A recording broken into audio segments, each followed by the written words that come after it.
আসসালামু আলাইকুম। দেশ ও প্রবাস থেকে যে যেখান থেকে ভিডিওটি দেখছেন সবাইকে জানাই সাদর সম্ভাষণ। বন্ধু, আরেকটি খবর আছে। মালয়েশিয়া প্রবাসীদের জন্য বাংলাদেশ হাই কমিশন একটি সতর্কতা বার্তা জারি করেছে। খবরটি এসেছে বাংলাদেশ প্রতিদিন পত্রিকায়। আমি খবরটি পড়ে আপনাদের শোনাবো। কি সতর্কতা বার্তা সেটি আমরা জানবো এবং কেন সেটি জারি করা হলো, কি সতর্ক দিয়েছে Bangladesh high commission Kuala Lumpur Malaysia, আমরা জানবো সমস্ত সবকিছু। তাই একটি স্কিপ না করে সম্পূর্ণ ভিডিও দেখার অনুরোধ রইল। চলুন একটি লাইক করে ভিডিওটা শুরু করি। মালয়েশিয়া যেতে আগ্রহীদের সতর্ক করেছে কুয়ালালামপুরে অবস্থিত বাংলাদেশ হাইকমিশন। শুক্রবার হাইকমিশনের পক্ষ থেকে প্রকাশিত এক সতর্কীকরণ বিজ্ঞপ্তিতে এই তথ্য জানানো হয়।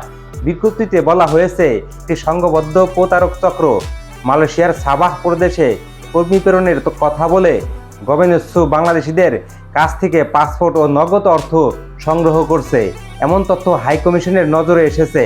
এছাড়া সাবাহ প্রদেশের কর্তৃপক্ষের পক্ষ থেকেও বাংলাদেশি কর্মী নিয়োগের সিদ্ধান্ত এখনও পাওয়া যায়নি।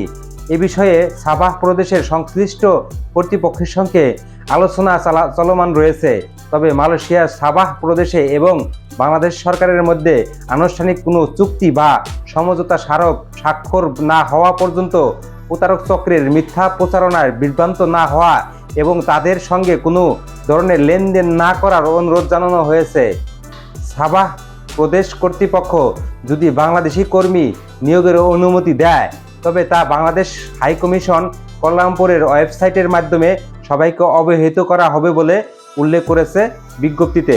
জানেন আপনারা, মালয়েশিয়ার যে সাবাহ প্রদেশে আছে সেখানে কিছু সংঘবদ্ধ চক্র, তারা বলতেছে ভিসা খুলে গেছে, কলিং ভিসা খুলে গেছে, আপনারা যেতে পারবেন এই বলে তারা লক্ষ লক্ষ টাকা হাতিয়ে নিচ্ছে।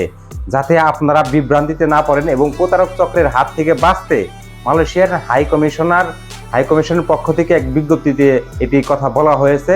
তো বন্ধুরা, আপনারা সচেতন থাকবেন, ভালো থাকবেন। বন্ধুরা, এই আজকের ভিডিওটা কেমন লাগলো কমেন্ট করে জানাবেন। যারা এখন পর্যন্ত আমার চ্যানেলটি সাবস্ক্রাইব করেন না, সাবস্ক্রাইব করে দিবেন।